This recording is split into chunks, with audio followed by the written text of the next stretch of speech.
Saya bilang sama istri, saya kalau belum mengajikan kamu, saya tidak akan bangun rumah. Malu sama Allah. Haji dulu. Itu saya sudah daftar Haji Plus, sudah ada kepastian berangkat, baru saya bangun. 96 ya. Terus 97, 98, 2001, 2003, 2007. Iya, masih enak duluan, nggak ada antri ya. Terakhir 2017 sama istri tapi pakai plus. Jadi saya itu ini masalah politik tadi. Dipanggil sama kiai saya. Tiba-tiba dipanggil. Dia bawa gabus, saya bawa batu. Batu ditali. Kasih pita. Diajak ke sungai. Pas habis hujan. Afan, anak ngerokok ya? Ini ikon saya. Ngobrol pagi. Ngopi, ngerokok, dan ngobrol. Saya seneng kalau diprotesin orang tadi. Seneng. Saya itu orangnya agak rada aneh. Kita ini ketemu sama orang Surabaya nih. Iya kan? Kakek saya itu juga dari Botokote, terus nenek saya itu dari Sumeneb. Jadi sama Yai diajak ke sungai. Yai lemparkan ini batu yang dikasih pita. Lihat batu itu tenggelam itu. Walaupun tadi kena arus air, dia akan tenggelam. Cari nanti ada di mana. Pasti sampai di dasar katanya.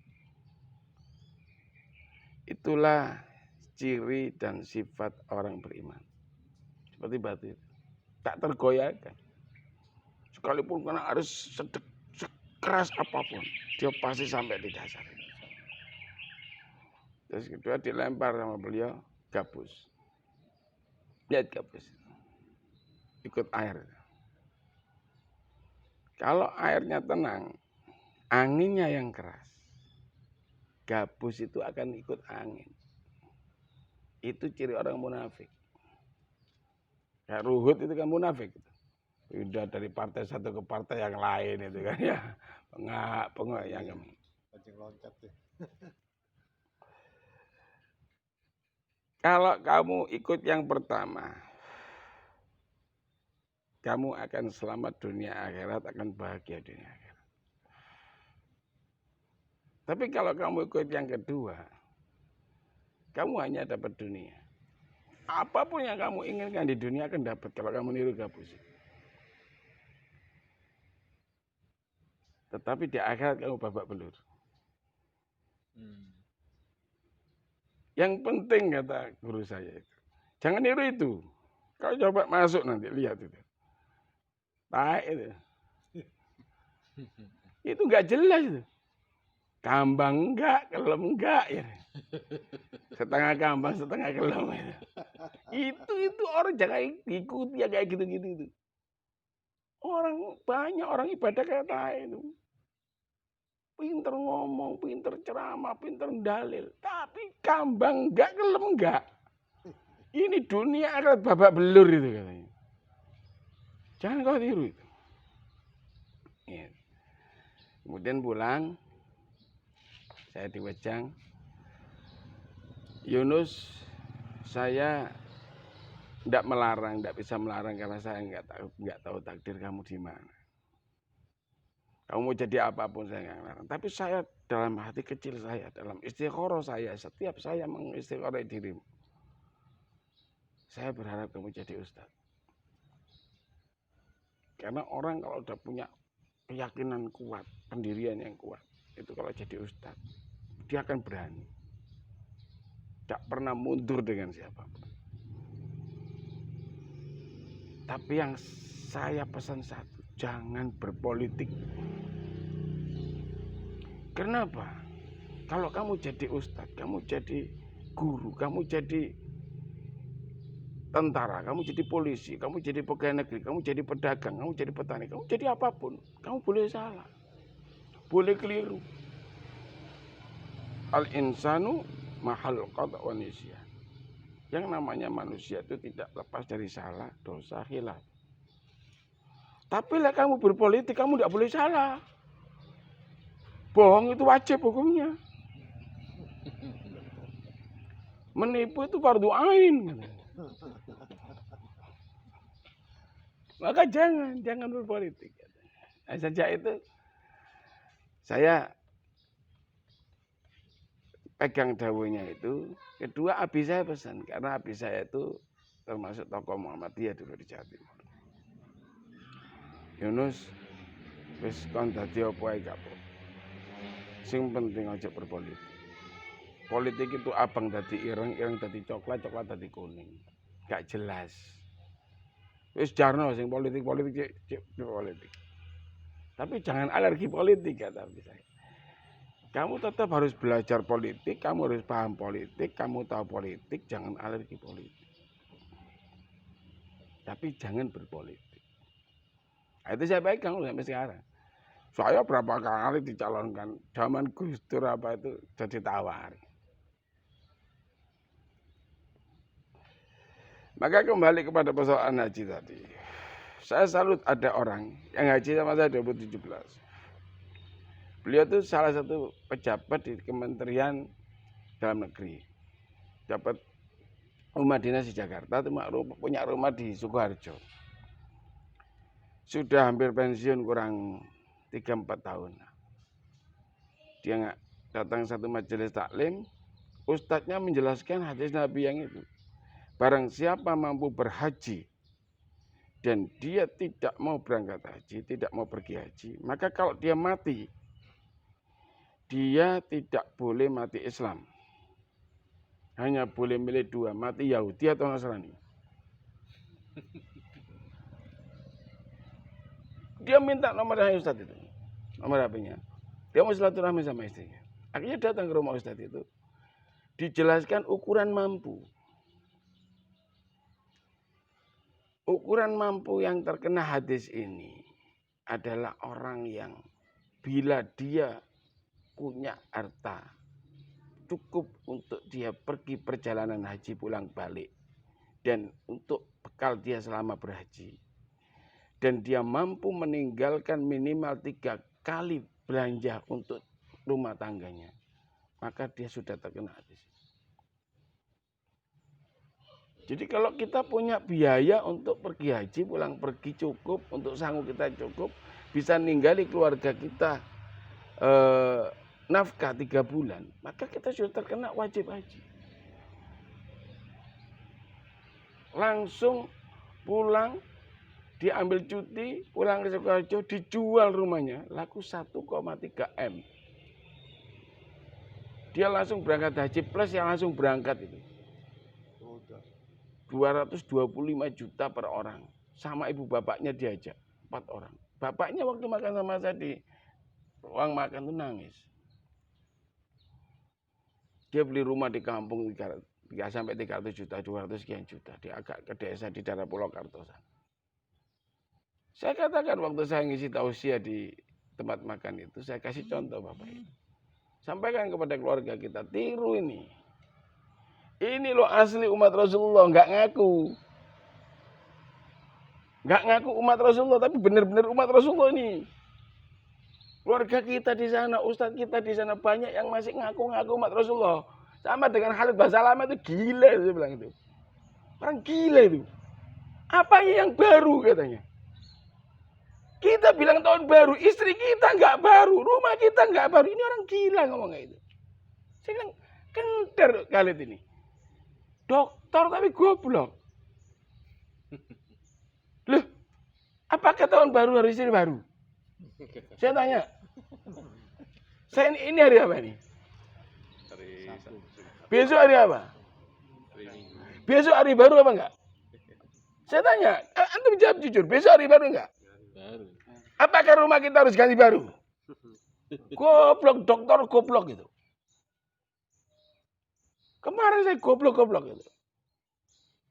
Saya bilang, sampai ini kok niru Khalid, itu orang goblok Khalid itu. Baju kita nggak baru kok, kita baru repot tahun baru. Lah, astagfirullah.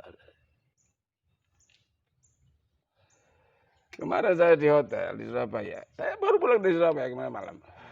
Dari sana saya sampai. Ada orang bincang-bincang. Awalnya itu bincang-bincang. Saya itu duduk ngobrol sama teman rokok. Pagi-pagi ngopi. Iya itu bener itu. Khalid Basalamah itu. Apa itu? Kita ini ribut tahun baru. Itu tahun barunya orang Yahudi, orang Nasrani. Kita nggak perlu ikut tahun baru itu. Apa ini ribut tahun baru gini. Saya dengar orang deket. Saya saut, Mas. Nun sewu Mas. Jadi orang jangan bodoh-bodoh. Jangan ngikuti Ustadz goblok. Sampai niku podo profesor gendeng ini ada ini di Indonesia sih banyak profesor jadi bodoh. Karena dipimpin orang bodoh. Sudah profesor tapi dipimpin orang bodoh. Jadi ikut bodoh. Pelanggaran HAM itu bukan pelanggaran HAM. Sudah bodohnya luar biasa. Nah, kamu dipimpin Ustadz bodoh, jadi bodoh kamu. Kuaget deh, loh Pak, kok gini Pak? Langsung Bapak marah-marah. Karena kamu sudah ngenyek Allah. Yang bikin tahun itu siapa? Orang Yahudi. Yang bikin tahun siapa? Antum jawab yang jujur dong. Jangan ragu. Yang bikin tahun siapa? Ya Allah. Kok dikatakan tahunnya orang Yahudi itu dari mana orang Yahudi itu punya tahun? Orang Nasrani punya tahun itu kapan?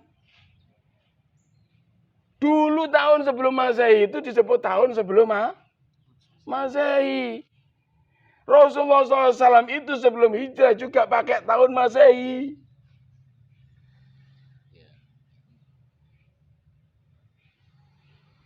Gimana? Kok goblok banget gitu loh. Tahun ini yang bikin Allah, hari yang bikin Allah, bulan yang bikin Allah.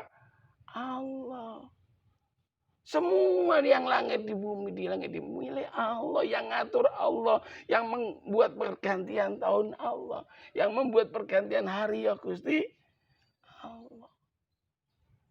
Mana ada orang Yahudi punya tahun itu, mana ada. Tahun ini, hari ini, bulan itu untuk seluruh umat manusia. Itu yang harus dipahami satu. Akhirnya nyedek deh. Ambil kursinya. Seluruh pergantian ini milik seluruh umat manusia. Tahun Hijriah itu dimulai sejak Rasulullah SAW hijrah ke Madinah, kemudian ditetapkan sebagai hari kebangkitan Islam. Maka bergantilah orang Islam menggunakan tahun Hijriah. Makanya usia tahun Hijriah itu lebih muda dibanding tahun Masehi. Silakan umat Islam bangga punya tahun sendiri. Nah, itu tahun yang menentukan Rasulullah SAW. Bukan manusia biasa, manusia pilihan Allah. Tapi bukan berarti umat Islam tidak boleh menyambut tahun baru Masehi. Silakan sambut datangnya Masehi, tahun baru Masehi ini dengan istighosa, dengan membuat majelis sholawat, majelis zikir, majelis khatmil Quran. Indah. Ojo melu bakal petasan. Ojo melu-melu tiap trompet. Goblok itu jenenge. Lek kowe mampu tahun baru ganti bojo anyar. Lek Khalid itu gak wani. Khalid Basalamah itu belum takwa dia. Mari sih takwa. Takut sama istri tua, makanya nggak punya yang baru. Kalau saya takwa bener, saya berusaha cari yang baru tiap tahun baru gitu loh. Bengong di YouTube lagi. Ini di medsos ngomong Dr. Khalid Basalamah, tapi kok goblok. Loh, antum pikir ya sekarang. Bodoh enggak dia mengatakan gitu? Tahun baru, apanya yang baru? Gak perlu kita ribut dengan tahun baru. Istri kita nggak baru, rumah kita nggak baru, mobil kita nggak baru. Bodoh nggak itu? Omongan itu bodoh nggak? Bodoh kan? Bodoh. Kalau antum nggak mengatakan bodoh, tak bodohkan sekali antum. Khalid itu dokter. Kalau dokter itu. Ya, jadi silakan tahun baru itu sambut, tapi dengan cara yang Islami. Jadi harus dijelaskan ke umat. Tahun baru Hijri, tahun baru Masehi itu milik seluruh manusia. Siapapun yang namanya manusia loh ya, boleh. Tapi khusus orang-orang Muslim, umat Rasulullah Muhammad SAW, sambutlah tahun baru dengan majelis zikir. Adakan istighosah, adakan majelis khatmul Quran, adakan majelis salawat, adakan pengajian akbar kalau perlu. Gak apa-apa ditangkap kabeh. Kok goblok itu yang nangkap Habib Rizik itu orang goblok. Saya katakan manusia terbodoh di muka bumi yang nangkap Habib Rizik. Dengan alasan menciptakan kerumunan massa. Kerumunan massa itu bukan Habib Rizik yang menciptakan. Allah Subhanahu wa ta'ala. Yang gerakkan hati manusia untuk datang itu adalah Allah Subhanahu. Kalau berani, polisi tangkap Allah gitu. Jangan nangkap Habib Rizik. Nanti dia dicelup di neraka selama-lamanya dia nangkap Habib Rizik itu. Siapapun dia. Hatta polisi, hatta presiden, hatta siapapun yang nekat nangkap Habib Rizik ditahan dengan alasan menciptakan kerumunan massa, dia orang bodoh sedunia. Ini apa? Yang menciptakan Allah. Mereka datang dengan keinginan hati sendiri. Cari-cari alasan aja tuh. Cari alasan pembenaran. Bukan kebenaran. Harus bertobat itu. Ya, presidennya semua ke bawah itu harus bertobat semua. Kalau enggak, susah. Kalau berani suruh tangkap Allah lah. Lah, yang menggerakkan hati ini, antum datang ke sini yang gerakkan hati saya. Antum sampai di sini atas kehendak Allah. Tidak dikehendaki Allah nggak akan datang. Saya kemarin perjalanan dari Surabaya sampai sini hujan derasnya. Ada truk tiba-tiba tuh nganan. Padahal nggak banter ya. Mobil saya kecepatan kencang. Rem udah nggak nutut. Ambil kiri dari sebelah kiri Fortuner. Bus. Hampir aja. Alhamdulillah. Allah belum menghendaki tabrakan Pak Nur. Sama Nur. Pak Nur. Waduh. Allah belum menghendaki tabrakan. Ya. Makanya saya bilang sama keluarga korban 6 orang itu. Gak usah marah, gak usah mendoakan jelek kepada yang nembak anak-anak saudara. Karena apapun alasannya dia sudah jatahnya mati. Matinya bukan karena ditembak, karena kehendak Allah. Sudah takdir. Cuman harus bangga dia mati sebagai syuhada. Apapun alasannya dia syuhada. Dan tidak usah didoakan yang nembak. Tidak usah didoakan celaka, tidak usah didoakan gini. Pasti diadab neraka kok itu. Pasti sudah. Membunuh satu nyawa orang muslim tanpa alasannya hak. Sama dengan membunuh seluruh manusia di dunia ini. Dan dia tidak akan pernah diterima sedikit pun taubatnya oleh Allah Subhanahu wa ta'ala. Jadi nggak usah didoakan elek-elek. Doakan yang api-api aja. Muga-muga dikei rahmat hidayah, ya. Dadi Islam sing tenanan, dadi umat Kanjeng Nabi Muhammad SAW sing tenanan, tapi njaluk sepura wong sak dunia. Ngono lho. Lek njaluk sepura keluarga korban yang 6 insyaallah di sepura ya. Tapi umat Islam sak dunia kira-kira nyepura enggak? Mau datang satu-satu. Nah itu pertanyaannya di situ sederhana, nggak usah ribut. Ya, itu lucu kadang-kadang banyak sekali. Ustadz-ustadz kita yang mudah nyala-nyalain orang lain, mudah gini, padahal dia tadi banyak salahnya, banyak. Saya itu kan juga pembimbing haji umroh. Jadi kalau ada orang datang ke saya, Ustadz, saya mau ikut daftar umroh. Ibu sudah haji, bapak sudah haji, belum daftar haji. Daripada kamu pakai daftar umroh 30 juta, daftar haji. Lama Ustadz, umur saya sekian. Ya punya umur itu Allah. Lebih itu. Sing di umur siapa? Sing di umur siapa? Allah. Yang menentukan berangkat apa tidak berangkat siapa? Allah. Ma asobba min musibah illa bi'idnillah. Teman saya, secara hitungan di komputernya Kemenak itu, dia harusnya berangkat 2023. 2017 telepon saya. Ustadz, anak ini dapat panggilan pelunasan haji. Bener enggak ini? Loh, suratnya dari mana? Dari Kemenak. Iya, bener kalau dari Kemenak. Tapi enggak mungkin. Saya tanya tetangga saya yang daftarnya 1 tahun sebelum saya. Belum dipanggil, Ustadz. Kan enggak masuk akal kalau saya dipanggil. Memang secara akalmu enggak masuk akal. Tapi kalau Allah mengendaki tidak ada yang bisa masuk akal. Itu kehendak Allah sudah datangi lunasi berangkat bareng anak. Cuman bedanya dia haji reguler, saya plus. Itulah. Jadi jangan pernah takut kapan kita berangkat, tapi gugurkan dulu niat hajimu. Itu yang penting. Sekarang banyak kan? Orang-orang pada bangga umroh. Padahal belum haji. Cari di Quran, apa ada umroh dulu baru haji?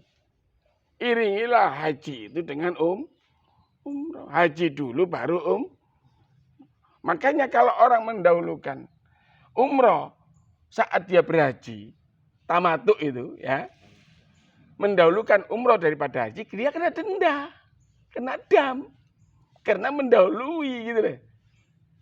Yang benar harus ifrat. Karena niatnya haji.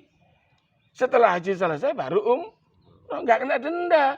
Tapi biro-biro tiga bisnis. KPIH kayak bisnis. Semua orang mau berhaji, semua suruh tamattu. Jauh idame oleh bati.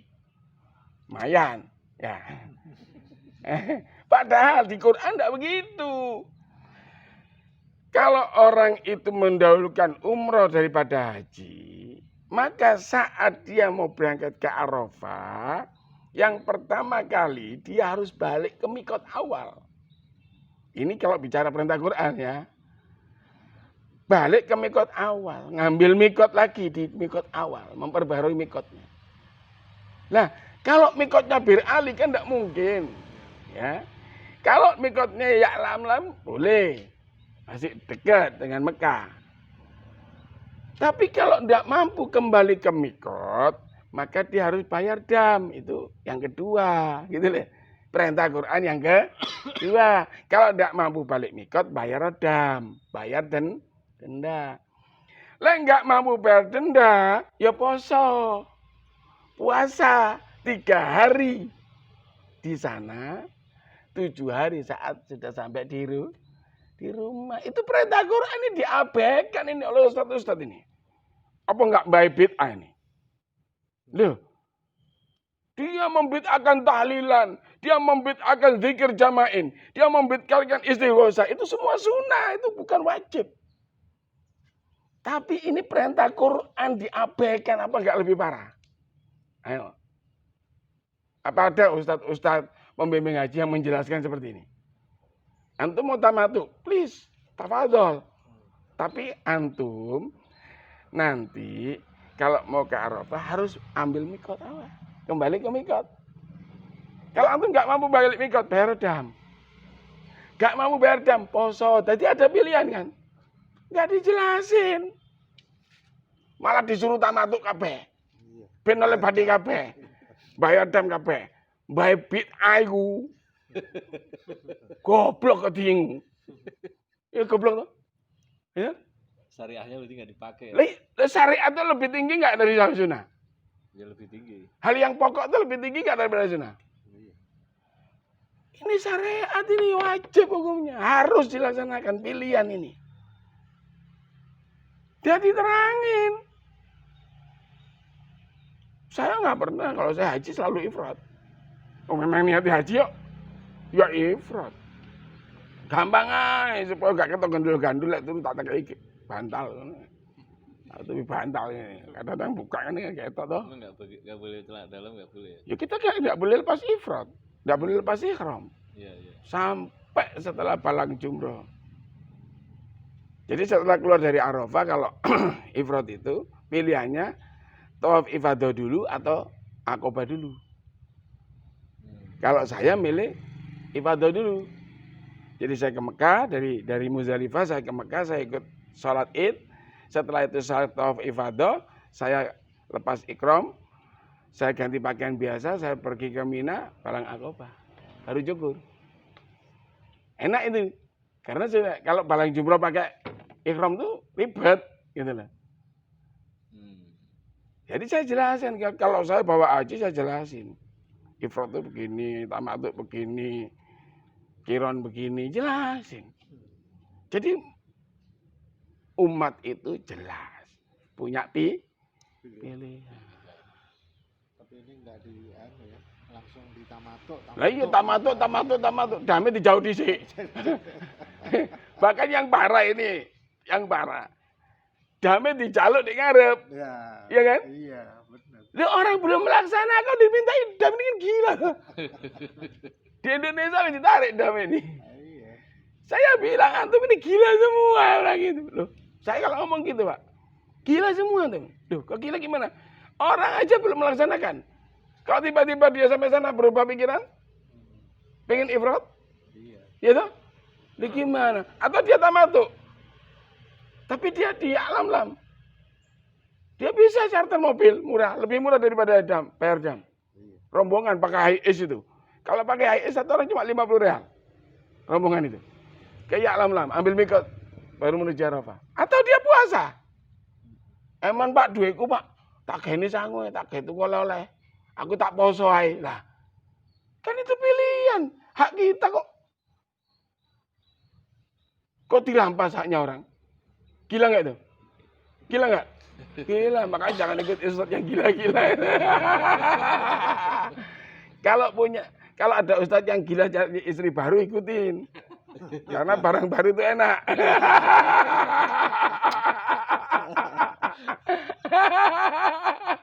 Oh, saya punya mobil banyak aja, kalau dapat mobil baru lebih enak kok daripada yang kemarin. Apalagi istri baru gitu. Apalagi yang bernama belum punya. Lah.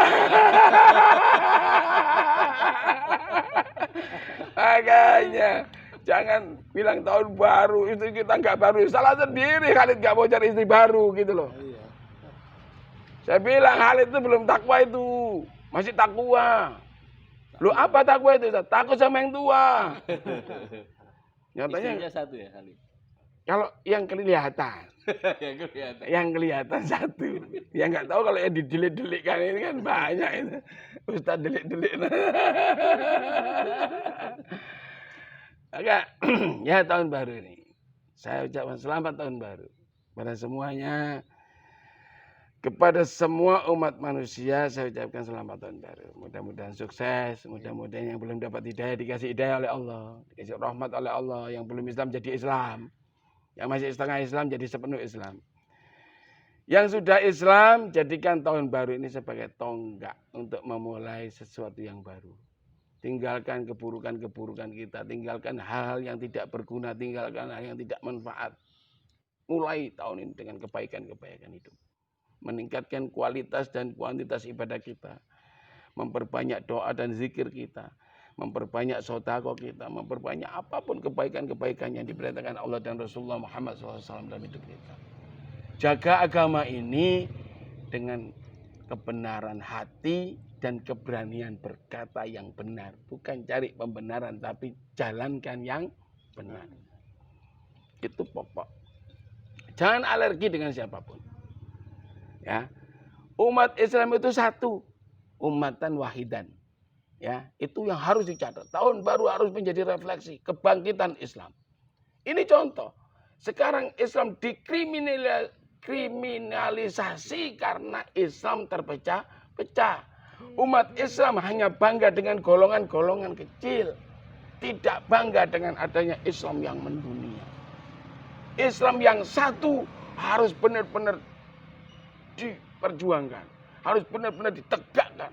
Bangkitlah Islam. Lawan segala bentuk kezaliman. Sekuat apapun rezim ini tidak akan menang dengan kebangkitan Islam. Sehebat apapun, piro sih jumlah tentara Indonesia? Piro jumlah polisi Indonesia? Kalau seluruh umat Islam bangkit, habis polisi. Habis tentara. Saya katakan, hei para polisi, hei para tentara, hei presiden, hei panglima, hei kapolri. Coba kamu itu berpikir ulang. Lihat itu 2112. 212. Di situ hadir presiden.